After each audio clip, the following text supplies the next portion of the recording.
매일 아침 현관문 소리가 들릴 때마다 제 마음은 무겁게 가라앉습니다. 아들 내외와의 동거가 처음에는 즐거울 줄 알았어요. 젊은 두 사람이 집안에 있으면 더 활기가 넘칠 거라 기대했죠. 하지만 현실은 달랐습니다. 아들 준호는 회사 일이 바쁘다며 늘 늦게 들어왔고, 며느리 미연이는 하루 종일 집에 있으면서도 집안일에 전혀 관심을 두지 않았습니다. 제가 가장 신경 쓰였던 건 아내가 며느리의 모든 요구를 다 들어주고 있다는 점이었습니다. 아내는 손가락 관절염이 심해져도 내색하지 않았어요. 내가 할 테니 걱정 말아요. 이런 말로 저를 달래면서도 여전히 모든 살림을 도맡아 했습니다. 매번 식사 준비부터 설거지까지 도맡으며 힘들어 보였지만 아내는 멈추지 않았습니다. 저는 그런 아내의 모습이 안쓰러웠지만 가족 분위기를 깨뜨리기 싫어 한동안은 참았습니다. 그런데 어느 날 아침, 작은 일로 시작된 불편함이 걷잡을 수 없을 정도로 커졌어요. 그날 아침 식탁에 올라온 밥상이 며느리의 눈에 들지 않았던 겁니다. 어머님, 밥이 왜 이렇게 식었어요? 미연이의 목소리는 짜증기가 가득했어요. 아내는 어색하게 웃으며 대답했습니다. 미안하구나. 내가 손이 좀 느려서 그만. 며느리는 들은 척도 하지 않고 뭔가 쾅 하는 소리를 내며 부엌 쪽으로 가버렸어요. 저는 그 모습을 보고 가슴이 답답해졌습니다. 아직 젊으니 그렇게 행동할 수도 있겠다 싶다가도 아내를 대하는 태도는 너무 무례해 보였습니다. 식사가 끝난 뒤에도 며느리는 식탁을 치우지 않았어요. 방으로 돌아가 게임기를 붙잡았는지 탕탕 소리와 함께 웃고 떠드는 소리가 문틈으로 새어나왔습니다. 제가 한번 주의를 주고 싶었지만 아내가 조용히 고개를 저었습니다. 그냥 내버려 둬요. 젊은 사람들끼리 자기만의 스트레스 해소법이 있을 거예요. 저는 속에서 우라가 치밀었지만 마른 세수만 하며 거실을 서성였습니다. 집안일이 쌓여가는 걸 보니 한숨이 절로 나왔어요. 아내의 관절이 부어오르는 게 눈에 보이는데도 누구 하나 거들지 않는 현실이 참으로 안타까웠습니다. 그래도 아들은 회사 일을 핑계 삼아 가사에 신경을 쓰지 못한다는 걸 이해하려고 노력했습니다. 며느리는 특별한 사유도 없이 집안일을 외면하니 마음이 복잡했어요. 얼마 뒤 아내가 허리를 짚으며 겨우 설거지를 끝냈어요. 물 마른 그릇이 싱크대 안에서 달그락대는 소리가 제 마음 한구석을 쑤셨습니다.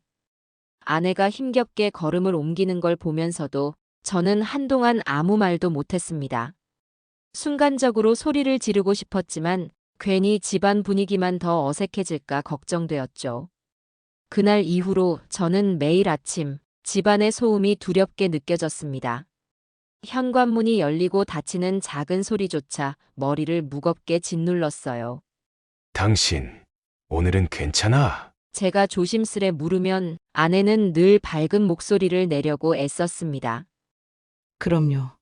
오래 살다 보면 이 정도 일은 흔하잖아요. 하지만 아내의 무릎이 붓고 손가락 마디가 굳어가는 건 흔한 일이 아니었어요. 그 모습을 보는 것만으로도 제 마음이 아팠습니다. 우리가 이 동거를 시작하기로 결정했을 때는 정말 서로가 힘이 되어줄 수 있으리라 생각했어요. 나이든 우리 부부에게 아들 내외가 자주 찾아오지 못하니 차라리 한 집에서 지내며 함께 시간을 보내자고 했습니다. 하지만 막상 부딪히고 보니 우리가 생각했던 것과는 너무 달랐습니다. 그리고 그러한 어긋남은 날이 갈수록 더욱 선명해지고 있었어요. 이렇듯 불편한 동거가 시작되고 나서 저는 점점 자신감을 잃어갔습니다. 모든 걸 참아야 할까? 아니면 뭔가 조치를 취해야 할까? 갈림길에서 서성이는 기분이었습니다. 어느 날 아침, 아내가 새벽같이 일어나 김치를 담그는 모습을 봤습니다. 마당 한편에서 양념을 버무리는 아내의 모습이 꼭 늙은 농부처럼 지쳐 보였어요. 저는 살짝 다가가 손을 얹었어요. 조금 쉬었다 해. 무릎도 안 좋으면서. 아내가 웃으며 말했습니다. 미연이가 김치를 잘 먹지 않으니까 신선한 김치를 해주고 싶었어. 이걸로 우리도 같이 먹고 아이들한테도 보내면 좋잖아요. 저는 가슴 한켠이 뭉클해졌습니다. 우리 아내는 언제나 이렇게 가족을 위해 헌신합니다. 그 마음은 고맙지만 동시에 속이 쓰렸습니다. 며느리가 저런 마음을 조금이라도 알아주면 얼마나 좋을까. 그날 저는 처음으로 아내에게 솔직한 마음을 털어놨어요. 나 사실 지금 우리 집 분위기가 견디기 어려워. 아내는 잠시 손을 멈추더니 조심스러운 표정으로 제 손을 감쌌어요. 조금만 참아요. 우리 아들이 좋아하는 사람이니까 믿어봐요. 그러면서 아내는 힘겹게 웃었고 저도 할 말을 삼켰습니다. 가족을 지키기 위해선 참아야 할 때도 있다는 걸 알지만 아내가 다치는 건 더 이상 못 보겠습니다. 하지만 그땐 아직 결심이 서지 않았어요. 어느덧 계절이 바뀌고 날씨가 서늘해졌습니다. 며느리가 키우는 푸들 몽실이는 한결 털이 풍성해져서 더 귀여워 보였어요. 하지만 문제는 그 몽실이가 제 아내의 화단을 쑥대밭으로 만들어버렸다는 사실입니다. 꽃밭에서 기르는 장미와 채송화, 그리고 아내가 아끼는 국화까지 몽실이의 발톱에 다 망가졌습니다. 아내는 꽃들을 하나하나 살피면서 매우 슬픈 표정을 지었어요. 그 화단은 아내가 1년 넘게 가꾸던 정성이 깃든 곳이었습니다. 거기에 닿지 말라고 늘 주의를 줬는데 결국 그런 참사가 벌어져 버렸습니다. 저는 며느리에게 말을 꺼냈습니다. 미연아, 몽실이가 화단을 다 망가뜨렸네. 이거 어떡할 거니? 그러자 며느리는 너무 태연하게 대답했어요. 강아지가 뭘 알아요? 옆집 울타리도 다 넘어가서 걔네 화단도 망가뜨렸대요. 그냥 꽃 다시 심으면 되잖아요? 제가 입을 다물고 멍하니 서 있으니 며느리는 무심한 눈빛으로 돌아서며 덧붙였습니다. 이건 강아지가 잘못한 게 아니라 어머님이 울타리를 잘 안 막아둬서 그런 거일지도 몰라요. 그 말을 듣고 저는 숨이 막히는 것 같았어요. 화단에는 울타리를 충분히 세워놨는데도 강아지가 넘어간다면 관리 부주의가 아니라 제대로 훈련을 안 시킨 탓 아닌가? 라는 말이 목구멍까지 올라왔지만 아내를 생각해 꾹 참았습니다. 아내는 그저 아무 말도 하지 않았습니다. 그저 밤이 되자 말없이 베란다에 혼자 앉아 있었어요. 아내가 흐느끼는 소리가 작게 들렸고 저는 조용히 뒤에서 바라보다가 방으로 돌아갔습니다. 그날 이후로 저는 며느리를 그냥 내버려 두면 안 되겠다는 생각이 커졌습니다. 하지만 어떻게 말해야 할지 몰라 일단 상황을 유심히 지켜보기로 했어요. 어차피 준호도 낌새를 눈치채고 있었던지라 언젠가는 제대로 된 대화가 필요하다고 느꼈습니다. 하루는 아들이 며느리에게 말을 꺼내는 걸 우연히 들었습니다. 여보, 요즘 엄마가 많이 힘들어 하시는 것 같아. 우리도 좀 도와드려야 하지 않을까? 그러자 며느리가 대답했습니다. 나도 나름대로 노력은 해. 하지만 내가 게임 대회 준비로 얼마나 바쁜데 시부모님도 이해해 주셔야지. 아들은 답답한 듯 보였고 제 심장도 덩달아 쿵쿵거렸습니다. 과연 어떤 노력을 했는지 도무지 알 수 없었어요. 방 안에서 이어지는 대화를 더 듣고 싶지 않아 저는 살금살금 뒤돌아섰습니다. 그리고 거실로 나와 기분을 정리하려고 커피 한 잔을 내려 마셨습니다. 쓴 커피 맛이 그날따라 유난히 쓰게 느껴졌어요. 아내가 종종 무릎을 살피며 통증이 심해지는 모양새였는데도 며느리는 본인의 게임 스케줄만 중요해 보였습니다. 최근에는 무슨 온라인 대회가 있다며 밤낮을 바꾸어가며 연습하고 있는 듯 했어요. 새벽 3시에 깨어보면 거실에서 게임 소리가 울려 퍼지기도 했습니다. 그 소리에 잠을 설치고 아내는 다음 날 아침에도 피곤한 눈으로 일어나 밥상을 차렸어요. 저는 한 번쯤 아내에게 따로 물어보고 싶었습니다. 정말 이렇게 살아도 괜찮은 거야? 하지만 아내의 대답은 늘 같았죠. 내가 조금 힘들면 되죠. 아이들도 불편할 텐데 잠시만 참아요. 하지만 그 잠시가 오래 갈 수도 있지 않을까요? 손가락 관절염이 악화되면 아내는 정말 큰 고생을 할 텐데. 저는 미연이의 태도를 지켜보며 무언가 달라지길 내심 바랐습니다. 그러나 그런 기대는 점점 희박해졌습니다. 며느리는 여전히 게임과 몽실이만 챙겼고 아내가 뭘 하는지 신경조차 쓰지 않았어요. 설거지가 쌓이고 빨래 바구니가 넘쳐나는 일상 속에서 제 마음속 불만은 서서히 부피를 키우고 있었어요. 그 불만은 작은 불씨였지만 바람 한 번 불면 크게 타오를 것만 같았습니다. 우려했던 일이 실제로 벌어진 건 비가 내리던 오후였어요. 제 아내가 며느리에게 불려나가는 모습을 보고 저는 직감적으로 불안함을 느꼈습니다. 평소처럼 간단한 심부름 정도면 좋으련만 그날은 몽실이 미용을 부탁받은 모양이었습니다. 멀리서 들리는 며느리의 목소리가 귀에 꽂혔어요.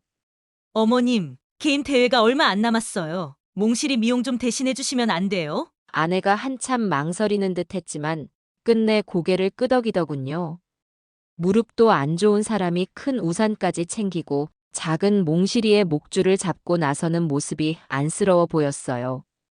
비는 부슬부슬 내리고 있었고 차들이 거리를 가득 메우고 있었습니다.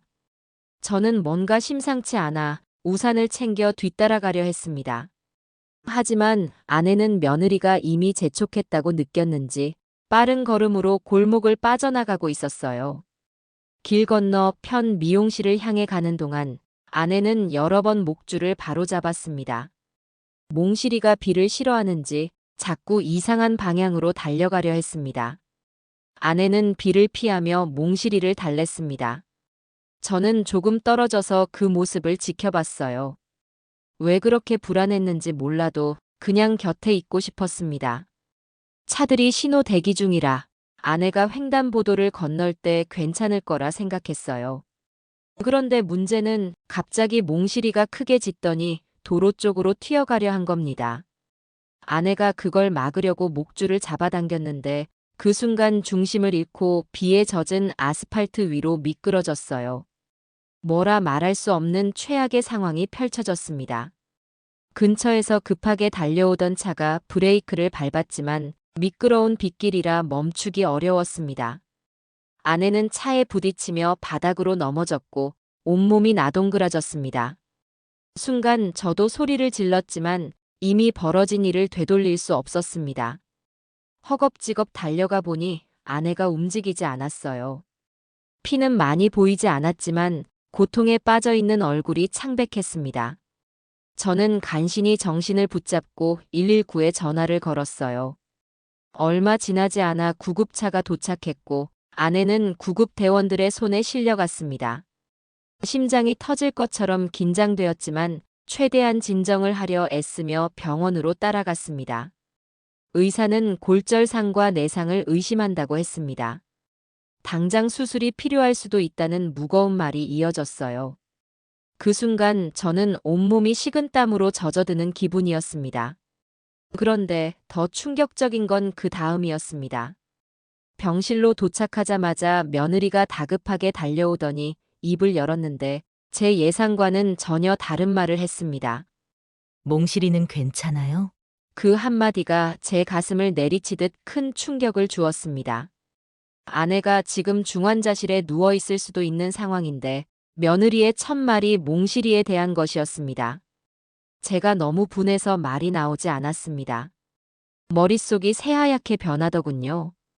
그토록 봐주고 이해해주려고 노력했던 제 마음이 그 말 한마디에 무너졌어요. 아니, 지금 그게 제 목소리가 떨렸고 한숨이 터져 나왔습니다. 그 순간 저는 분노가 아니라 완전한 허탈감을 느꼈어요. 아내가 그토록 아끼고 살뜰히 보살펴주던 며느리인데 그 보답이 걔 걱정이라니요. 분노가 치솟다가 동시에 허무함에 목이 메었습니다. 아내가 수술실로 이동되는 동안 저는 그 자리에 서서 아무 말도 하지 못했습니다. 아들 준호도 한 발 물러서서 당황스러운 표정을 감추지 못했습니다. 결국 저는 눈을 질끈 감으며 심호흡을 했습니다. 더 이상 참아서는 안 되겠다는 생각이 너무나도 또렷하게 들었어요. 지금이라도 화를 내야 하나? 아니면 나중에 제대로 따져야 하나? 머릿속이 복잡해졌지만 확실한 건 이대로는 안 된다는 것이었습니다. 며느리가 병실 앞에서 연신 핸드폰을 만지작거리며 게임 커뮤니티 같은 걸 체크하는 모습이 눈에 들어왔습니다. 아내는 중환자실로 들어갔는데 이 사람은 몽실이와 게임 이야기에만 빠져 있었어요. 몽실이는 이제 괜찮겠죠? 며느리는 다시 제게 물었지만 제가 대답할 수 없었습니다. 만약 그 순간 말을 꺼냈다면 씻을 수 없는 분노의 언어가 터져나왔을 테니 말이죠. 아내의 수술 결과가 어찌 될지 모르는 상태에서 며느리에 대한 분노가 걷잡을 수 없이 증폭되었습니다. 제 마음속에는 그간 쌓여왔던 불만들이 활화산처럼 들끓고 있었어요. 그동안 아내가 참고 희생한 일들이 주마등처럼 스쳐갔습니다. 그리고 이제야 분명하게 느꼈습니다. 더 이상 이 상황을 그대로 두지 않겠다는 확고한 결심이었어요. 병원 복도를 서성이던 중 아들 준호가 다가왔습니다. 표정에는 죄책감이 가득했고 며느리 쪽을 계속 흘끗거리더군요. 하지만 뭐라고 말해야 할지 모르겠는지 침묵만 길어졌습니다. 저는 준호에게 무겁게 한마디 했습니다. 준호야, 이 상황 그냥 넘어가면 안 된다. 준호는 고개를 떨구고 아무 말도 하지 않았습니다.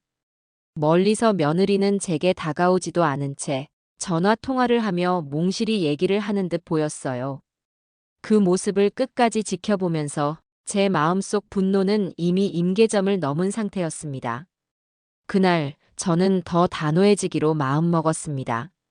아내가 병실에 누워있다는 사실을 가슴에 새기며 조용히 복도를 걸었습니다. 차가운 형광등 불빛 아래에서 그저 아내가 무사히 깨어나기만을 바랐습니다. 그리고 제가 해야 할 일들은 머릿속에서 점점 또렷해져 갔어요. 아내가 병원에 입원하고 며칠이 지난 어느 날이었어요. 집 안은 여전히 어수선했고 며느리는 별다른 동요 없이 지내고 있었습니다. 저는 병원에 자주 들르며 아내의 상태를 살폈어요. 의사가 전해준 소견은 골절 부위가 많고 내상도 의심된다는 것이었습니다. 당분간 입원이 길어질 거라 했습니다. 그 얘기를 듣고 나오면서 저는 복도를 천천히 걸었습니다. 머릿속에는 분노와 답답함이 뒤엉켜 있었어요. 며칠 전 사고 직후 며느리가 했던 말이 머릿속을 맴돌았습니다. 몽실이는 괜찮아요? 그 말을 떠올릴 때마다 등줄기에 식은땀이 흘렀어요. 아내가 이렇게 누워있는데 며느리는 오로지 걔만 걱정했습니다. 저는 이대로 넘어가면 안 되겠다고 마음먹었어요. 그리고 조용히 준비를 시작했습니다. 그날 집에 돌아오자마자 저는 작은 CCTV 카메라를 몇 대 마련했어요. 며느리가 집에서 어떻게 지내는지, 그리고 어떤 말과 행동을 하는지 직접 확인하고 싶었어요. 사실 아내가 병원에 누워있는 동안 며느리가 제대로 간호할 리 없다는 예감은 들었습니다. 하지만 근거가 없으면 나중에 무슨 말을 해도 설득력이 떨어진다고 생각했어요. 작은 카메라들을 거실과 주방, 그리고 복도 쪽에 각각 설치했습니다. 노트북으로 연동해 실시간으로 볼 수 있게 해두었고 녹화도 가능하게 세팅했습니다. 며느리나 아들이 몰랐으면 했기에 구석진 곳에 교묘히 숨겼어요. 그 작업을 하면서도 제가 왜 이런 일까지 해야 하나 싶어 마음이 무거워졌어요. 그러나 더 이상은 참을 수 없었습니다. 이미 한계점을 넘은 상태였으니까요. 그로부터 이틀 뒤 저는 병원에서 돌아와 노트북을 켰습니다. 며느리가 집에서 어떻게 지냈는지 궁금했습니다. 화면 속에는 며느리가 게임기를 잡고 있는 모습이 선명했어요. 아내가 쓰던 방은 텅 비어 있었고 거실에 쓰레기가 그대로 널려 있었습니다. 설거지거리가 싱크대에 쌓여 있었는데 며느리는 전혀 신경 쓰지 않는 듯 했어요. 몇 시간이 지나도 변함이 없었습니다. 식사 시간조차 챙기지 않았는지 컵라면으로 한 끼 때우는 모습이 보였고 몽실이는 배가 고팠는지 주방 쪽을 어슬렁거렸습니다. 그 후로도 며칠간 저는 시간 날 때마다 녹화 영상을 체크했습니다. 며느리는 아침부터 밤까지 거의 게임에만 몰두했습니다. 가끔 몽실이가 목줄 없이 집 안을 뛰어다니다가 물건을 엉망으로 만들었고 쓰레기통을 뒤지는 장면도 찍혔습니다. 심지어 몽실이를 제때 씻기거나 산책시키지도 않는 것 같았어요. 저는 영상을 보면서 기막힌 마음이 들었습니다. 사고로 인해 큰 부상을 당한 시어머니를 대신해 집안을 챙기는 모습은 전혀 없었어요. 오히려 전보다 더 방치하고 있었습니다. 하루는 며느리가 전화를 받는 장면을 봤습니다. 아마 친구인지 게임 팀원인지 몰라도 큰 소리로 떠들며 웃더군요. 중환자실까진 아니라고 들었는데 뭐 그냥 그러려니 해요. 나도 빨리 복귀해야 하는데 이런 일로 시간 뺏기는 거 진짜 짜증나요. 그런 말을 스스럼 없이 하고 있었습니다. 저는 모니터 앞에서 손이 떨렸어요.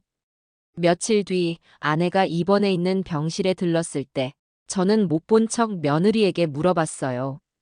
미연아, 요즘 힘들 텐데 병원에 자주 오기 힘드나? 돌아온 대답은 이랬습니다. 네, 몽실이가 좀 아파서요. 게다가 키임 대회 일정도 얼마 안 남아서 신경 써야 할 게 많아요. 저는 그 말을 듣고 고개를 끄덕였습니다. 겉으로는 별말 없이 넘어갔지만 속으로는 이미 며느리의 행동이 전부 녹화되었다는 사실을 알고 있었기에 답답함이 더해졌어요. 정말 몽실이를 그렇게 돌봤다면 카메라에 찍힌 모습과는 달랐을 텐데 말이죠. 저는 일단 증거를 충분히 모으는데 집중하기로 했습니다. 며느리가 거짓말을 아무렇지 않게 하는 걸 보니 추후에 어설프게 대화를 해봤자 오해라고 빠져나갈 게 뻔하다고 느꼈어요. 며칠 뒤 다시 영상을 확인했을 때는 더욱 황당한 장면이 있었어요. 며느리가 저와 통화하기 직전에 친구에게 전화를 걸어 이런 말을 하더군요. 시댁에서 돈 좀 빼내려면 어떻게 해야 하지? 병원비는 알아서 되겠지. 나중에 한꺼번에 해결하면 되는 거 아니야? 그 내용에 저는 순간적으로 분노를 느꼈습니다. 아내가 입원해 있는데 오히려 돈을 어떻게 빼돌릴지 궁리하고 있었습니다. 그 뒤로 저는 은행에 들러 통장 거래 내역을 확인해 보기로 마음먹었어요. 하지만 먼저 아내 명의의 통장에 며느리가 접근할 수 있는지부터 확인해야 했습니다. 혹시라도 아내가 비밀번호를 알려줬을 가능성이 있었습니다. 아내는 원래 사람을 잘 믿고 특히 가족이라고 하면 더없이 마음을 열어줬으니까요. 은행에 들른 날 저는 직원에게 아내 통장의 최근 거래 내역을 뽑아달라고 요청했어요. 그런데 화면에 찍힌 기록을 보는 순간 제 눈이 크게 흔들렸습니다. 분명 우리가 쓰지 않은 금액들이 1년 넘는 기간 동안 조금씩 빠져나간 흔적이 보였어요. 그 금액이 합산되니 꽤 큰 돈이었습니다. 최근 몇 개월은 더욱 빈도가 늘어난 듯 했으며 대부분 게임 관련 결제로 추정되는 항목이었습니다. 거래 시점과 항목을 자세히 살펴보니 아주 교묘한 수법으로 꾸준히 돈을 빼간 정황이 뚜렷했어요. 한 번에 큰 돈을 빼지 않고 소액을 여러 번 빼내서 눈에 잘 띄지 않도록 한 것입니다. 그리고 그 액수가 적지 않은 수준이 됐습니다. 제가 머리를 식히려 잠시 자리에 앉아보니 아내가 이 사실을 전혀 모르는 게 당연하겠다는 생각이 들었습니다. 아내는 원래 돈 관리를 꼼꼼히 하지 않았고 며느리를 향해선 늘 신뢰를 보였기 때문입니다. 은행 창구를 나오면서 저는 마지막으로 다짐했습니다. 이 사실을 절대로 묵과하지 않겠다고. 아내가 병실에 누워있는 동안 며느리가 한 짓을 확실하게 밝혀야겠다고 생각했어요. 그렇지 않으면 아내가 또다시 상처받게 될까 두려웠습니다. 저는 곧바로 변호사 사무실에 전화를 걸어 상담 일정을 잡았습니다. 증거 자료는 이미 충분했고 CCTV 영상까지 있으니 언제든 제시할 수 있었어요. 저녁에 집에 돌아가 보니 며느리는 여전히 게임에 열중 중이었습니다. 아들은 야근이라면서 늦는다고 했습니다. 저는 거실에 쌓여있는 쓰레기와 엉망이 된 식탁을 보며 이 상황을 어떻게 끝낼지 그림을 그리고 있었습니다. 이미 마음속에선 복수라고 할 만한 결심이 서 있었어요. 아내를 이렇게 만든 대가를 며느리가 분명히 치르게 해야 한다고 느꼈습니다. 한편으로는 아들 준호를 생각하며 마음이 복잡했습니다. 아들이 어떤 심정으로 이 사실을 알게 될지, 그리고 우리 가족이 어떻게 변할지 가늠할 수 없었어요. 하지만 후회 없이 해야겠다고 다짐했습니다. 아내를 지키기 위해서라면, 그리고 이미 무너진 신뢰를 되돌릴 수 없다면 나는 끝까지 갈 준비가 되어 있었습니다. 그렇게 여러 날을 보내며 증거를 수집하고 정리했어요. 우리 집안이 어쩌다가 이렇게 되었나. 깊은 한숨이 나오지만 달라질 건 없었습니다. 며느리는 여전히 아내 병실에 발걸음을 하지 않았습니다. 게임 대회가 있네, 몽실이가 아프네 하는 변명을 늘어놓았습니다. 어느 날은 하루 종일 전화를 꺼놓고 있었다고도 했어요. 저는 그런 핑계를 들을 때마다 이미 녹화된 영상과 통화 내용이 떠올라 더 견딜 수 없는 분노를 느꼈습니다. 집으로 돌아와 노트북으로 며느리의 행적을 확인하면 대개는 게임 삼매경이었습니다. 통화 기록도 종종 들려왔는데 게임 아이템을 사는데 큰돈을 썼다는 자랑을 하기도 했어요. 제가 굳이 알아듣지 못할 정도로 줄임말과 게임 용어를 섞어가며 떠들었지만 돈을 얼마나 썼는지는 명백히 들렸습니다. 아내의 통장에서 빠져나간 돈이 다 거기로 흘러들어간 것이라 생각하니 속이 타들어갔습니다. 병원에서 아내가 조금씩 회복되어 가는 걸 보며 안도하긴 했지만 동시에 며느리에 대한 분노는 더 깊어졌습니다. 이제 모든 퍼즐 조각은 거의 다 맞춰졌어요. 저는 타이밍만을 재고 있었습니다. 며느리의 돈 문제는 생각보다 심각했어요. 저는 변호사 사무실을 찾아가 녹화된 영상과 통장 거래 내역 등을 제출했습니다. 변호사는 이 정도면 소송을 진행해도 이길 가능성이 매우 높다고 했어요. 심지어 절도죄나 업무상 배임 같은 법적 책임을 묻는 것도 가능하다는 의견이었습니다. 다만 가정사인 만큼 협의로 해결할 여지도 있다고 덧붙였지만 저는 이미 마음을 굳힌 상태였어요. 여기 있는 증거 자료는 충분히 법정에서도 통할 겁니다. 추가로 더 확보할 수 있다면 금상첨화겠네요. 변호사의 말을 들으니 저도 마음이 더 확실해졌습니다. 그날 저는 병원에 들러 아내를 살폈어요. 아내는 아직 누워 지내는 시간이 길었지만 다행히 수술 경과가 좋다고 했습니다. 결국 오래 치료해야 할 전망이지만 그래도 회복될 가능성이 높다기에 안심이 됐습니다. 그런데 병실에 앉아 아내와 대화를 나누다 보니 아내는 여전히 며느리를 걱정하고 있었어요. 혹시 미연이는 잘 지내고 있나요? 몽실이가 또 말썽 부리지는 않겠죠? 아내는 누워서도 그런 말을 꺼냈습니다. 저는 차마 지금의 상황을 그대로 전할 수 없었어요. 별일 없어. 집은 내가 알아서 다 정리하고 있으니 걱정 말고 빨리 낳기나 해. 아내는 고마운 표정을 지었습니다. 그리고 잠시 눈을 감더니 조용히 속삭였습니다. 다 나으면 미연이한테도 미안했단 말 하고 싶어요. 힘들었을 텐데. 그 말을 듣고 저는 가슴이 욱신거렸습니다. 아내가 왜 미안해해야 하는지 제가 이해하기 어려웠습니다. 하지만 아내는 원래 저렇게 다른 사람을 배려하며 살아왔어요. 결국 그 선의가 며느리에게는 전혀 통하지 않았다는 사실이 안타까웠습니다. 저는 아내에게 자세한 상황을 말하지 못하고 그냥 손을 잡아주었습니다. 무리하지 말고 푹 쉬어. 우리 집 일은 신경 쓰지 않아도 돼. 그렇게 말하고 병실을 나왔습니다. 복도를 걸어 나오면서 저는 더욱 분명하게 느꼈습니다. 며느리가 한 행동들을 결코 가볍게 넘어갈 수 없다고 생각했어요.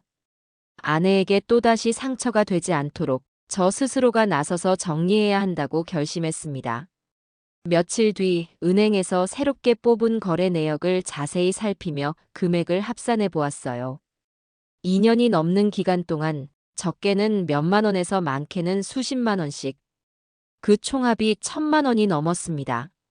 아내 통장에 들어오는 돈은 대부분 연금이었는데 그걸 며느리가 빼돌렸다는 사실이 선명해졌어요. 게임 아이템, 캐릭터 강화, 각종 부가 서비스 결제 내용이 뚜렷하게 찍혀 있었습니다. 저는 정리한 서류를 파일에 넣고 다시금 CCTV 영상을 확인했습니다. 며느리가 집 안에서 무심하게 통화하며 게임 돈이 부족해서 시댁 통장에서 좀 썼다고 말하는 장면이 또렷이 찍혀 있었습니다. 아들 준호는 이런 사실을 전혀 모르고 있었습니다. 집안일에 무관심한 건 맞아도 돈 문제가 발생했다는 건 전혀 모르고 있었을 겁니다. 며느리가 어떻게 준호를 속였을지 대충 짐작이 갔습니다. 한편 아들이 며칠 전 제게 전화를 걸어왔어요. 아버지, 미연이가 요즘 이상해요. 뭔가 자꾸 숨기는 것 같고, 집에 들어가면 노트북을 덮거나 폰을 숨기고 그래요. 혹시 무슨 일 있으세요? 저는 잠시 침묵하다가 대답했어요. 준호야, 일단 잘 지켜봐라. 그리고 조만간 가족이 다 같이 모여야 할 것 같구나. 아들은 제 말에 어리둥절했지만 그 이상 물어보진 않았습니다. 저는 곧 아내가 병원에서 퇴원하게 될 타이밍에 맞춰 모든 걸 드러내야겠다는 계획을 세웠습니다. 그리고 아들이 퇴근하고 집에 있을 때 며느리와 함께 자리를 마련하는 게 좋다고 생각했어요.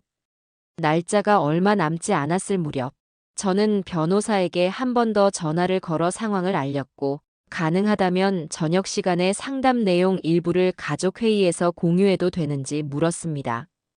변호사는 그렇게 해도 무방하다며 법적 근거가 확실하니 걱정 말라고 했습니다. 저는 그날이 오기 전까지 CCTV 영상 파일과 통장 거래 내역, 병원 진단서, 변호사 상담 자료를 꼼꼼히 정리했습니다. 그리고 따로 USB에 옮겨 담았습니다. 마치 전쟁을 준비하듯 조용히 철저하게 준비했습니다. 퇴원일이 가까워졌고 병원에서는 아내가 재활을 차근차근 하면 일상 복귀가 가능하다는 희소식을 전했어요. 저는 아내에게 그 소식을 들었을 때 마음 한편이 후련해졌습니다. 곧 아내가 집으로 돌아오면 며느리와 마주치게 될 텐데 그 이전에 꼭 모든 사실을 드러내야 한다고 생각했습니다. 그리고 아내가 직접 보지 않아도 될 만큼 제가 깔끔하게 정리해야 한다고 느꼈습니다. 며느리는 그 사이에 병원에 몇 번 다녀갔어요. 하지만 늘 5분, 10분 정도 얼굴만 비추고 사라졌습니다. 그저 이런 말로 핑계를 댔습니다. 게임 대회가 얼마 안 남아서. 몽실이가 컨디션이 안 좋아서. 아내는 조금 서운해 보였지만 원래 며느리가 바쁘다고 생각하는지 큰 불만은 내색하지 않았어요. 저는 아내의 그런 모습을 보며 마음속 복수심이 점점 타올랐습니다. 아내를 속이고 돈까지 훔쳐간 사람이 이렇게 태연하게 구는 걸 더 두고 볼 수가 없었습니다. 며칠 뒤 아내가 드디어 퇴원 날짜를 확정했습니다. 저는 아들에게 연락해 그날 저녁에 꼭 시간을 비워달라고 당부했어요. 며느리에게도 메시지를 보냈습니다. 오늘 퇴원하는 날이니 집에 일찍 들어와라. 가족 모임이 있을 거다. 며느리는 별 대꾸 없이 알겠다고만 답했습니다. 퇴원 당일 아침, 저는 일찍 병원에 가서 아내를 모시고 나왔어요. 아내는 아직 목발을 짚고 있었고 붕대를 감은 부위가 여럿 있었지만 그래도 밝게 웃었습니다. 이제 집에 가면 편안하게 쉬고 싶어요. 저는 고개를 끄덕였습니다. 곧 편히 쉬게 될 거야. 집에 도착하자 거실이 평소보다 조금 정돈되어 있었습니다. 아마 아들이 서둘러 치운 듯 했지만 전반적으로 깔끔하진 않았습니다. 아내는 그런 모습에도 웃으며 들어왔어요. 우리 집이 최고죠. 그래도 오랜만에 오니 좋네요. 저는 아내를 방으로 안내해 잠시 쉬도록 했습니다. 그리고 저녁 시간이 되기 전 아들과 며느리가 집에 돌아왔습니다. 아들은 퇴근하자마자 들어온 듯 얼굴에 피곤함이 가득했습니다. 며느리는 휴대폰을 만지작거리며 대충 고개만 숙였어요. 아내는 힘겹게 침대에서 일어나 거실 소파로 나왔고 저와 아들은 아내를 거들어 자리를 잡게 했어요. 저는 거실 테이블 위에 노트북과 서류 뭉치를 올려놓았어요. 준호와 미연이는 그것을 보고 의아해했지만 아직까지 아무 말이 없었습니다. 아내는 사뭇 긴장한 얼굴로 저를 바라봤어요. 자, 오늘은 가족들이 다 모인 김에 중요한 얘기를 좀 해야겠다. 제가 조용히 말을 꺼내자 아들은 곧장 자세를 바로잡았습니다. 며느리는 여전히 폰을 만지다가 눈길을 저에게 슬쩍 돌렸어요. 먼저 너희 엄마가 사고를 당하고 나서 집이 어떻게 돌아갔는지 확인해 보도록 하자. 저는 노트북을 켰고 준비해둔 CCTV 영상을 재생했습니다. 거실에서 며느리가 게임에 몰두하는 장면, 몽실이를 방치해두는 장면, 쓰레기가 쌓여가는 장면, 그리고 며느리가 전화를 통해 허위 사실을 말하는 장면까지 하나씩 보여주었어요. 아들은 입을 다물지 못했고 며느리는 하얀 얼굴로 화면을 바라봤습니다. 중간중간 게임하느라 밥도 제대로 안 챙겨 먹고 몽실이가 어지른 집안을 그대로 둔 모습이 선명했어요. 특히 사고가 난 뒤에도 병원에 거의 가지 않고 친구들과 통화하며 그냥 대충 넘기면 된다는 듯한 말을 하던 부분에서는 아들이 고개를 푹 숙였습니다. 영상 재생이 끝나자 제가 다시 입을 열었습니다. 며느리가 어머니 병실에는 몇 번 갔니? 며느리는 대답이 없었습니다. 아들 준호가 화난 표정으로 며느리를 바라봤어요. 그때서야 며느리는 마른 입술을 달싹이며 말했습니다.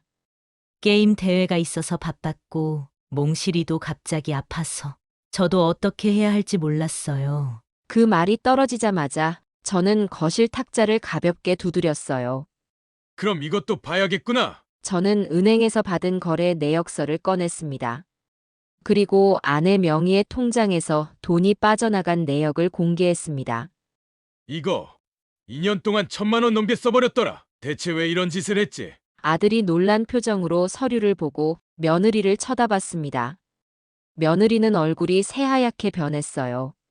아니에요. 그건 제가 허락받고 쓴 건데. 며느리는 그런 식으로 변명했지만 이미 CCTV 영상과 통장 기록에 허락이라는 건 없었습니다. 거짓말을 한다는 게 분명했습니다. 그리고 제가 변호사 상담 자료를 꺼냈습니다. 이 정도 증거면 고소하면 충분히 처벌받을 수 있다고 하더라. 여기 법적 근거도 준비해놨다. 분위기가 급격히 얼어붙자 아내는 당황한 표정으로 며느리를 바라봤어요. 아들이 화난 목소리로 물었습니다. 여보, 이게 뭔지 말 좀 해봐. 정말 당신이 통장에서 돈을 이렇게 빼갔다는 거야? 며느리는 말문이 막힌 듯 우물쭈물했습니다. 그러다 갑자기 울먹이는 목소리로 소리쳤어요.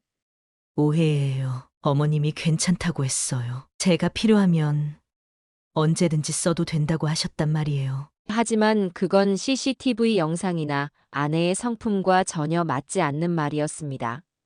아내는 늘 가족을 위해 희생하긴 하지만 그런 식으로 허락해줄 사람은 아니었으니까요. 더군다나 저희 부부가 쓸 자금도 넉넉지 않아 아내가 며느리에게 묻지도 않고 거액을 넘겨줄 가능성은 없었어요. 아들은 며느리에게 다시 추궁했어요. 엄마가 허락했다고? 정말이야? 아내는 목발을 짚고 힘겹게 일어섰습니다. 그리고 며느리에게 묻는 목소리가 떨렸어요. 내가 정말 그런 말을 한 적 있니? 며느리는 아무 말도 하지 못했습니다. 아내가 서류를 보고 충격을 받은 듯 손이 떨리고 있었습니다. 지금까지 며느리를 예뻐했던 아내에게는 커다란 배신감으로 다가왔을 겁니다. 저는 아내가 더 상처받는 게 싫었지만 어쩔 수 없었습니다. 이미 모든 걸 알아야 할 때가 됐다고 생각했으니까요. 그리고 마침내 며느리의 거짓말을 깨트릴 결정적 증거를 꺼냈어요. 휴대폰 통화 녹음 일부와 녹화된 영상에서 며느리가 시댁 통장에서 게임 아이템 결제했다고 자랑하는 모습이었습니다. 아들은 화가 극에 달한 듯 손으로 이마를 감싸 쥐었습니다. 며느리는 자꾸 오해라고 되뇌었지만 증거가 너무나도 명백했습니다. 저는 아들에게 다시 한 번 말을 전했어요. 변호사 말로는 이 정도면 형사고소도 가능하다고 해. 어떻게 하면 좋겠니? 아들은 아무 대답도 하지 못했어요. 그저 멍한 얼굴로 바닥을 바라보고 있었습니다. 며느리는 연신 눈물을 흘렸지만 저는 그 눈물을 보고도 아무런 감정을 느끼지 않았어요. 이미 며느리가 아내를 대하던 태도와 거짓말들을 전부 확인했기 때문입니다. 아내는 어느새 소리 없이 눈물을 흘리고 있었습니다. 그러면서도 며느리를 걱정하는 듯한 표정을 짓고 있었어요. 저는 그런 아내를 보며 목이 메었지만 더는 참고 싶지 않았습니다. 너가 우리 집안에 들어온 뒤로 우리 아내가 얼마나 고생을 했는지 알기나 하나? 이제 그런 거 다 필요 없으니 내일 당장 짐을 싸서 나가라. 며느리는 제 말을 듣고 고개를 마구 저었습니다. 하지만 저는 이미 마음을 굳힌 상태였어요. 그동안 자기 마음대로 쓴 돈 돌려놓을 수 있는 한 돌려놓고 나가라. 우리가 법적으로 문제 삼으면 너가 어찌 될지는 뻔하다. 아들은 입술을 꾹 다물고 있었습니다. 며느리는 아들을 바라봤지만 아들은 더 이상 며느리를 감싸지 않았습니다. 여보, 우리 이혼이라는 말은 하지 말자. 내가 잘못했어. 며느리는 아들의 손을 잡으려 했지만 아들은 손을 뿌리쳤습니다. 그리고 힘없는 목소리로 대답했어요. 솔직히 지금 너무 혼란스러워. 잠시만 생각할 시간을 줘. 분위기가 점점 극단으로 치달았습니다. 아내는 슬픈 표정으로 중간에서 뭐라고 말하고 싶어 했지만 몸도 성치 않으니 움직이기 쉽지 않았습니다. 제가 아내에게 눈짓으로 가만히 있어도 된다는 신호를 보냈어요. 저는 마지막으로 변호사 상담 내용을 간략히 정리해 전했습니다. 이 상태로 고소를 진행하면 자네는 처벌받을 가능성이 크다고 한다. 하지만 준호 체면도 있고 우리도 결코 즐거운 일이 아니다. 그러니 지금부터라도 우리 집에서 나가주길 바란다. 며느리는 바닥에 털썩 주저앉아 흐느꼈어요. 하지만 저는 냉정하게 노트북 화면을 끄고 아내를 살폈습니다. 아내는 눈물을 훔치며 제게 다가서듯 손을 뻗었습니다. 저는 아내를 부축해 방으로 들어갔습니다. 거실에 남겨진 아들과 며느리는 아무 말도 하지 않았습니다. 방 안에 들어서자 아내가 힘겹게 제 손을 잡았어요. 이렇게까지 해야 했나요? 저는 대답을 하지 않았습니다. 이미 너무 늦었다고 생각했습니다. 며느리가 그동안 보여준 태도와 행동은 결코 가볍지 않았어요. 그리고 아내가 이토록 다쳤는데 그 책임을 져야 할 사람에게 자비를 베풀 만한 여유가 제겐 없었습니다. 그날 밤 아내는 쉽게 잠들지 못했습니다.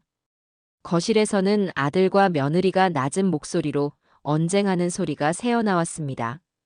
둘이 어떤 결정을 내릴지 알 수 없었지만 저는 이미 며느리에게 줄 수 있는 배려란 없다고 느꼈어요. 아내가 입원해 있는 동안 며느리가 했던 행동들이 전부 마음에 걸렸습니다. 이제야 모든 진실이 폭로된 상황이니 남은 건 각자가 자신의 잘못과 선택에 대한 대가를 치르는 일뿐이라고 생각했어요. 저는 아내 곁에 앉아 밤새도록 창밖을 바라보았습니다. 희미한 가로등 불빛 아래에서 밤비라도 내릴 듯한 분위기였습니다. 오랜만에 집에 돌아온 아내가 편안히 쉴 수 없다는 사실이 원통했어요. 그러나 이제 시작일 뿐이라 느꼈습니다. 며느리가 그동안 감춰왔던 비밀들이 드러난 이상 우리의 가족 관계는 뒤바뀔 수밖에 없었습니다. 저는 아내의 손을 잡고 묵묵히 앉아 있었습니다. 그리고 다음 날 아침이 밝았을 때 거실에서 들려온 말 한마디가 이 집안에 거대한 파문을 일으킬 것이라 예감했어요. 그렇게 우리 가족의 위기는 가장 극단적인 갈림길에 다다랐습니다. 저는 마치 태풍의 눈 한가운데에 선 기분으로 아내를 지키겠다는 마음을 더욱 굳게 다졌어요. 이제 모든 게 드러났습니다. 더 이상 숨길 것도 미룰 것도 없었습니다. 앞으로 무슨 일이 벌어질지 모르겠지만 저는 반드시 아내를 위해 끝까지 나아갈 참이었습니다. 다음 날 아침 거실로 나가보니 며느리는 이미 캐리어를 펼쳐놓고 있었어요. 아들은 멍한 표정으로 소파에 앉아 있었고 아내는 방 안에서 나오지 않았어요. 저는 일부러 아무 말도 하지 않고 며느리가 어떻게 행동하는지 지켜봤습니다. 며느리는 이것저것 짐을 담으며 중간중간 흐느끼는 소리를 냈어요. 하지만 저는 그 울음에 아무런 감정도 느껴지지 않았습니다. 이미 한참을 넘겨버린 선이 있었기 때문이죠. 방에서 아내가 목발을 짚고 천천히 걸어 나왔습니다. 며느리가 고개를 들어 아내를 바라보았지만 아내는 며느리에게 시선을 주지 않았습니다. 아내가 제게 다가와 작게 중얼거렸습니다. 그래도 애가 밥은 먹고 나갈까요? 아내의 그 말이 제게는 더없이 안쓰럽게 들렸어요. 저는 고개를 좌우로 흔들었습니다. 그냥 두어. 지금 밥이 무슨 소용인가? 며느리는 아무 말 없이 옷가지들을 캐리어에 담았습니다. 아들은 가만히 지켜보다가 작은 목소리로 며느리에게 물었습니다. 어디로 갈 건데? 며느리가 부스스 대답했습니다. 아무 데나 가야죠. 제가 쓸 수 있는 돈도 얼마 없고 어쩔 수 없잖아요. 아들은 더 이상 묻지 않았습니다. 집 안 분위기는 냉랭했고 저는 아내가 또 쓰러질까봐 조마조마했어요. 아내의 골절 부위가 완전히 낫지도 않았는데 이런 풍경을 보고 있으니 마음이 편치 않았습니다. 잠시 뒤 며느리가 고개를 들어 제게 말을 걸었어요. 저 그래도 용서해 주시면 안 될까요? 저는 그 말을 듣고 헛웃음이 나올 뻔했습니다. 그동안 해온 행동을 뻔뻔하게 숨기고 거짓말로 일관하다가 지금에서야 그런 말을 한다니요. 하지만 아내가 옆에 있었기에 저는 목소리를 낮추어 대답했습니다. 이미 늦었어. 너가 어머니를 어떻게 대했는지, 그리고 우리 집 통장에서 얼마나 빼돌렸는지 전부 알았잖아. 며느리는 말을 잇지 못했고 캐리어를 덮은 뒤 조용히 짐을 옮겼습니다. 그 모습이 오히려 덤덤해 보여서 이상했습니다. 저는 며느리가 마지막까지 어떤 생각을 하고 있는지 알 수 없었어요. 하지만 한 가지만은 분명했습니다. 이 집에서 더 이상 함께 지낼 수 없다는 사실이요. 아들이 며느리에게 물었어요. 연락은 계속할 거야? 며느리는 힘없이 고개를 끄덕였습니다. 우린 부부잖아요. 잠시 떨어져 지내도 그래도 아들이 대답을 회피한 채 시선을 바닥에 고정시켰습니다. 그 순간 저는 입술을 굳게 다물었습니다. 지금 상황에서 부부로 남는다는 게 가능할지 의문이었습니다. 그러나 그건 제 관여 범위를 넘는 문제라 생각했어요. 아들이 결혼 생활을 어떻게 정리할지, 그건 결국 아들과 며느리가 결정해야 할 몫이었습니다. 며느리는 한숨을 깊게 내쉬고 캐리어를 질질 끌었습니다. 그녀가 현관으로 나가려는 순간 저는 마지막으로 말을 건넸어요. 30만 원 줄 테니 그 돈으로 어디든 알아봐라. 고시원에서 살든 계집에서 살든 어디서 살든 네가 알아서 해. 며느리는 돌아서지도 않고 고개를 푹 숙인 채 조용히 서 있었습니다. 아들은 무언가 말하려다 참았습니다. 아내는 힘든 표정으로 목발을 짚고 다가오려 했지만 제가 가만히 손을 들어 막았습니다. 더 이상 아내에게 불편함을 주고 싶지 않았어요. 며느리가 현관문을 열고 나가기 직전 조용히 중얼거렸습니다. 죄송합니다. 하지만 그 말은 어딘가 허공을 스치는 것처럼 허무하게 들렸어요. 누구에게 하는 말인지 어떤 마음에서 나온 것인지 전혀 전달되지 않았습니다. 며느리가 문 밖으로 나가자 아들은 한참 동안 아무 말도 하지 않았어요. 아내는 묵묵히 목발을 짚고 서 있었고 저는 마음이 무거웠습니다. 얼마 뒤 아들은 벌떡 일어서서 현관으로 나갔어요. 며느리를 따라간 건 아니었지만 잠시 숨을 고르려는 듯 보였습니다. 아내는 고개를 떨군 채 흔들리는 의자에 주저앉았습니다. 한동안 아무 소리도 들리지 않았습니다. 오로지 시계 초침 소리만이 거실을 맴돌았어요. 저는 서류들과 노트북을 정리하면서 이제야 비로소 한숨을 내쉬었어요. 많은 일들이 있었고 그중 대부분은 분노로 가득 차 있었습니다. 하지만 지금은 이상하게 공허함이 밀려왔어요. 며느리가 나갔다는 사실이 실감이 나지 않았습니다. 여보, 괜찮아? 제가 조용히 물었습니다. 아내는 천천히 고개를 들더니 잔뜩 붉어진 눈으로 작은 목소리를 냈습니다. 그냥 마음이 아프네요. 우리가 잘해주려고 했던 건데 결국 이 꼴이 되어버렸으니. 저는 무슨 말을 해야 할지 몰랐습니다. 온갖 감정이 교차했지만 아내의 마음만큼은 제가 쉽게 다독일 수 없었어요. 며칠 뒤면 아내도 몸이 더 좋아지겠지만 마음속 상처는 쉽게 아물지 않을 것 같았어요. 며느리가 집을 떠난 뒤 집안은 오히려 조용해졌습니다. 아들은 깊은 생각에 빠진 듯 일 끝나면 곧장 방에 들어가려 했어요. 아내는 거동이 불편했지만 그래도 자꾸 움직이려 노력했습니다. 꽃이 망가진 화단도 조금씩 정리하고 물도 뿌려주면서 재활 운동을 겸했어요.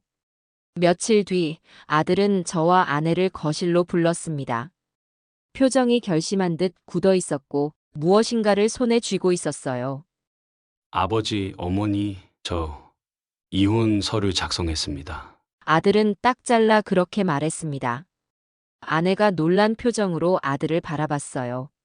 저도 사실 어느 정도 예상은 했지만 막상 들으니 가슴이 울컥했습니다. 아들은 목소리를 낮추어 설명했습니다. 이렇게까지 된 이상 미연이랑 결혼 생활을 이어가긴 힘들 것 같아요. 그동안 제가 너무 방치해온 것도 있고 어떤 방식으로든 마무리는 지어야 할 것 같습니다. 아내는 눈을 깜빡이며 주저하다가 겨우 대답했어요. 우리 준호가 결정했으니 엄마도 존중해 줄게. 다만 몸이 성치 않은 때에 이런 일까지 겪으니 마음이 참 아프구나. 아들은 아무 말 없이 고개를 숙였습니다. 저는 비록 가족이 해체되는 것 같은 기분이 들었지만 한편으로는 아들이 책임감 있는 결정을 내린 것이라 여겼어요. 며느리와의 관계가 이 지경이 되었으니 더 이상 희망이 없다고 판단한 거겠죠. 그날 저녁 저는 아들과 이런저런 이야기를 나누었어요. 며느리가 사용한 돈의 일부는 아들이 변제하겠다고 했습니다. 저는 그 말을 듣고 잠시 망설였지만 결국 고개를 끄덕였습니다.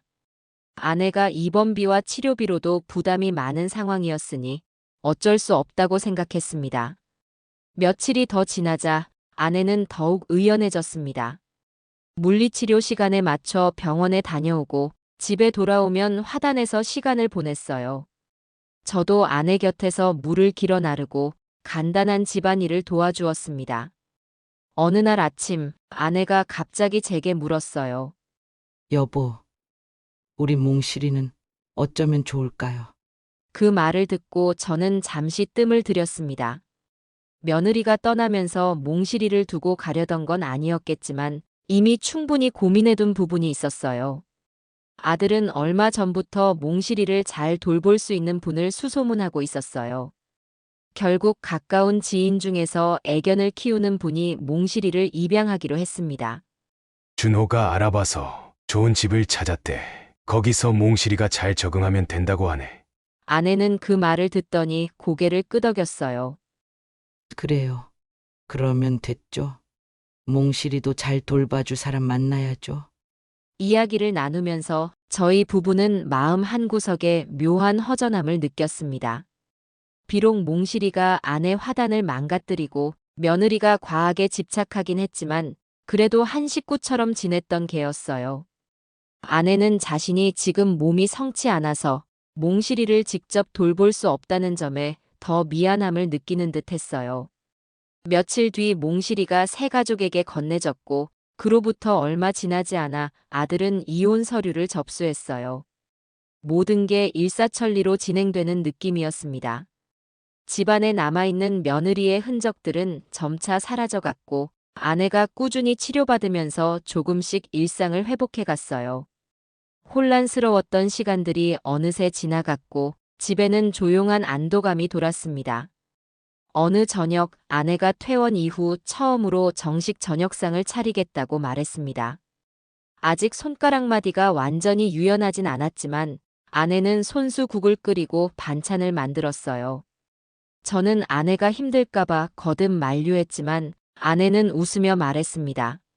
우리도 이제 다시 시작해야죠. 이대로 멈춰 있을 수는 없잖아요. 그 한마디에 저도 고개를 끄덕였습니다. 며느리가 사라지고 가정이 큰 변화를 겪었지만 아직 아들과 아내와 저는 이곳에서 함께 살아야 합니다. 그리고 뭔가 얽혀있던 감정들이 조금씩 풀어져야 할 때라는 생각이 들었어요. 그날 저녁상은 오랜만에 따뜻한 기운이 돌았어요. 아들은 미안한지 고개를 잘 들지 못했지만 아내는 마음을 추스른 듯 부드러운 표정으로 아들을 바라봤어요. 국물 냄새가 퍼지고 김치에서 새콤한 향이 올라오니 마치 오래된 구름이 걷히는 기분이었습니다. 식사를 마친 뒤 저는 아내를 마당으로 부축해 나갔어요. 밤 공기가 선선했고 화단에는 몇 송이 꽃들이 여전히 자리를 지키고 있었어요. 아내는 한참 동안 꽃들을 바라보다가 작은 목소리로 말했습니다. 우리 이제는 정말 다시 일어서야 해요. 내 몸도 더 나아질 거고 마음의 상처도 언젠가 아물겠죠. 저는 아내의 손을 가만히 잡았어요. 머릿속으로 지금까지의 일들을 떠올렸어요. 며느리와의 갈등, 아내의 사고, 돈을 빼돌린 배신, 그리고 아들의 이혼 결정까지. 모든 게 폭풍 같았지만 결국 이렇게 조용한 밤에 아내와 함께 꽃을 바라보며 서 있습니다. 그래요. 이제 우린 새로운 시작을 해야지. 저는 작은 숨을 고르며 아내에게 웃어 보였습니다. 그래도 당신이 무사해서 다행이네. 아내가 고개를 끄덕이며 작은 미소를 지었어요. 비록 아직 목발을 짚고 있지만 아내의 두 눈에는 다시 살아갈 의지가 반짝이고 있었습니다. 저는 그 모습을 바라보며 세상을 다 얻은 듯한 안도감을 느꼈어요. 며칠이 흘러 아내는 천천히 목발을 벗고 재활 운동을 이어갔어요. 아들은 회사 일에 더욱 몰두하며 책임을 다하려 했고 가끔 미안하다는 눈빛을 보내곤 했습니다. 저는 아내와 함께 건강을 챙기며 한층 여유로운 일상을 보냈어요. 아내가 키우던 화단의 꽃들도 조금씩 활기를 되찾았어요. 비록 예전처럼 만개하진 않았지만 하나둘 새싹이 돋아나는 게 보였습니다. 저는 그 새싹들을 바라보며 우리의 삶도 다시 꽃필 수 있으리라 믿었어요. 언젠가 며느리 소식이 들려올지도 모르겠습니다. 하지만 적어도 지금 이 순간 우리는 이 평화를 누릴 자격이 있다고 생각했어요. 모든 상처는 아물기 마련이고 그 안에서 더 단단해질 수 있다고 믿었습니다. 그렇게 또 다른 하루가 흘러갔어요.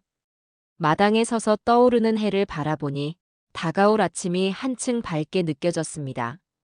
저는 아내에게 커피를 건네주고 작은 의자에 나란히 앉았어요. 어색한 침묵이 아니라 편안한 침묵이 흐르고 있었습니다.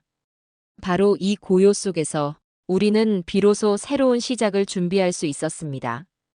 그로부터 며칠 뒤 저는 아내와 함께 장을 보러 동네 슈퍼에 들렀어요. 아직 다리가 완벽히 회복된 건 아니었지만 아내는 목발을 사용하지 않고도 한 걸음 한 걸음 걸어볼 수 있다고 말했습니다. 천천히 걸음을 옮기며 동네를 돌아보는데 오랜만에 느긋한 기분이 들어서 저 역시 기분이 좋았습니다. 슈퍼 앞에는 동네 이웃들이 가볍게 담소를 나누고 있었어요. 그중 한 분이 우리를 발견하고 반갑게 손을 흔들었습니다. 오, 할아버지. 할머님은 괜찮으세요? 저는 고개를 끄덕이며 많이 회복했어요. 이제 같이 나올 수 있을 정도가 됐네요. 라고 대답했습니다. 아내는 쑥스럽다는 듯 옅은 미소를 지으면서 슈퍼 바구니를 건네받았습니다. 슈퍼 안에 들어가자 신선한 채소와 과일이 가득 진열되어 있었어요. 아내는 천천히 이것저것 고르며 장미 모종이나 작은 씨앗 같은 건 없나? 하고 중얼거렸습니다. 그 말을 들으니 저도 덩달아 화단을 새로 가꾸는데 관심이 생겼습니다. 조그만 봉투에 들어있는 씨앗 코너가 있길래 가서 살펴보니 채송화 씨앗부터 바질이나 허브 씨앗까지 여러 종류가 있었습니다. 여보, 여기에 괜찮은 씨앗들이 많네. 이런 것들도 심어볼까? 아내가 봉투를 이리저리 살펴보더니 우리 집 화단이 조금 허전해졌잖아요. 다시 한번 예쁘게 만들어 봅시다. 라고 답했습니다. 그 말에 저는 별다른 망설임 없이 씨앗을 몇 종류 담았어요. 아내와 함께 슈퍼를 나온 뒤 장바구니 속 씨앗을 보며 슬며시 웃음이 났습니다. 집에 돌아오니 아들이 거실에 앉아 서류를 정리하고 있었습니다. 이혼 절차를 마무리하기 위해서인지 뭔가 복잡한 표정으로 서류를 읽어내려가고 있었어요. 아내가 아들을 물끄러미 바라보더니 다가가 말했습니다. 밥은 먹었니? 얼굴이 안 좋아 보여서. 아들은 잠시 서류에서 눈을 떼고 작은 미소를 지어 보였습니다. 괜찮아요. 배는 조금 고프긴 한데 금방 챙겨 먹을게요. 아내가 고개를 끄덕이며 저를 돌아봤고 저는 슬쩍 웃으며 부엌 쪽으로 향했어요. 시장에 다녀오니 슈퍼에서 사온 재료들이 싱싱하게 빛나 보였어요. 아내도 한 손을 이용해 간단한 준비를 도왔고 그렇게 우리는 즉석에서 된장찌개와 반찬 몇 가지를 만들어내었습니다. 아들이 식탁에 앉아 국물을 한 숟갈 떠먹더니 작은 감탄사를 흘렸어요. 오랜만에 집밥 먹으니까 좋네요. 아내가 빙그레 웃으며 대답했습니다. 넌 요즘 회사 일 하느라 힘들잖니? 이제 조금 여유 생기면 우리도 같이 저녁 먹는 날을 늘려보자. 아들은 고개를 끄덕이며 말했습니다. 네, 그렇게 할게요. 그 목소리가 한층 부드러워 보였어요. 식사를 마치고 저와 아내는 앞들로 나가 작은 삽을 가져왔어요. 오늘 산 씨앗들을 화단 일부에 뿌리기로 결정했거든요. 아내는 땅을 가볍게 뒤집으며 씨앗 봉투를 조심스럽게 뜯었습니다. 이걸 심으면 몇 주 뒤면 싹이 나올까요? 아내가 궁금하다는 듯 물었습니다. 그럼 우리가 신경 써서 물 주고 가꾸면 언젠가는 예쁜 꽃이 피겠지. 아내와 제가 나란히 앉아 씨앗들을 흩뿌리는 모습은 마치 새로운 생명을 기다리는 부부 같았어요.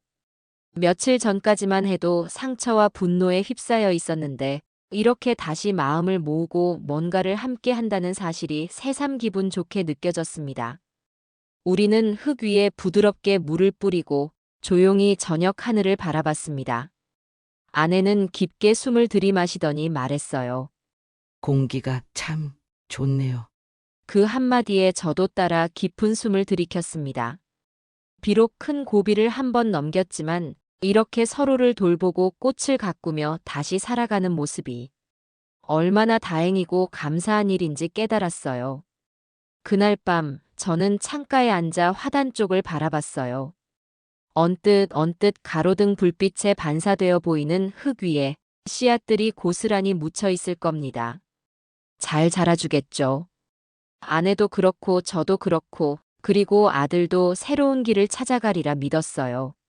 정말 다시 일어설 수 있어요. 아내가 낮은 목소리로 곁에서 말했습니다. 우리 하려던 일들이 아직 많잖아요. 저는 그 말에 힘주어 고개를 끄덕였습니다.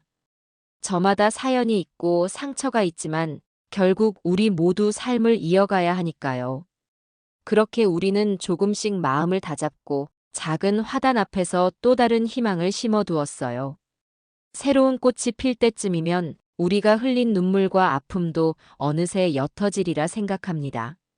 아침이 오면 오늘 심은 씨앗들이 보이지 않는 땅 속에서 조금씩 틔울 준비를 하겠죠. 그걸 지켜보는 것만으로도 충분히 다시 살아갈 의욕이 생겼어요.